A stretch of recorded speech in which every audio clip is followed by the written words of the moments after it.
Igreja de Nuestra Senhora de la Granada. Fundado pelo mestre da Ordem de Santiago, Garcia Fernandes de Vila Garcia entre 1385 e 1387, este templo é definido principalmente pela combinação de estilos artísticos, mudéjar, gótico, renascentista, barroco e rococó. A fachada principal é composta por dois níveis, um primeiro nível em estilo barroco onde se encontra o portal de acesso. No tímpano da entrada existe um escudo que mostra uma romã alusiva à dedicação do templo. No frontão curvo existem três grandes escudos heráldicos, o papal, o espanhol e o lerena. O segundo nível é em estilo mudéjar e é constituído por dois corpos de galerias com arcos semicirculares enquadrados por alfice sobre pilares octogonais, o que confere a esta fachada grande originalidade. Este local foi utilizado como assento e camarote, durante séculos, para contemplar os eventos públicos que decorriam na praça.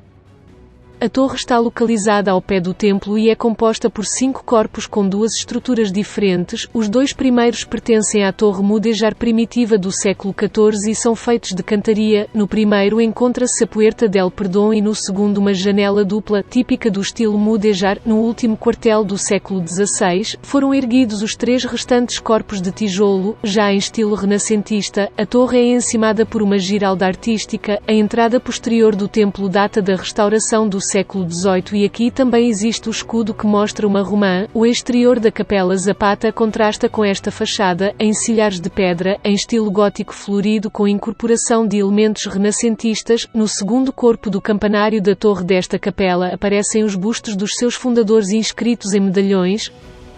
O interior do templo tinha originalmente um belo teto de caixotões de madeira substituído por abóbadas de borda simples na importante reforma que foi realizada no templo no século XVIII. O projeto de restauração é da autoria de José de Hermosilla y Sandoval, arquiteto de Lerena radicado em Madrid. No interior, na nave da Epístola, destaca-se a capela da família Zapata ou San Juan, em estilo gótico com elementos renascentistas. É delimitada do resto do templo por uma cerca gótica de ferro. É nesta capela que se encontra o quadro Cristo Morto na Cruz, de Francisco de Zurbarán, atualmente restaurado, que fazia parte do retábulo original deste templo. A capela do Prior, ao pé do templo, foi fundada pelo Prior Dom Gonzalo de la Fuente em 1580. O retábulo mor, tal como a imagem atual da Virgem de la Granada, são obras contemporâneas realizadas a partir de 1936, devido ao incêndio que sofreu a igreja. No retábulo deve-se notar que as esculturas de S. Inácio de Loyola e São Francisco Xavier são barrocas e procedem do antigo colégio jesuíta, e posteriormente do convento de La Merced.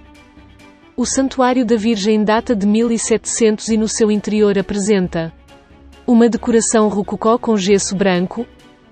É necessário realçar o interior deste templo. A azulejaria, tanto na Capela Zapata como na Capela do Prior. Pode-se admirar na Zapata um pedestal de azulejos composto de bacias ou rebordos e, no Prior, uma mostra de azulejos pintados que representa uma cena da Reconquista e é atribuída ao artista sevilhano Cristóbal de Augusta.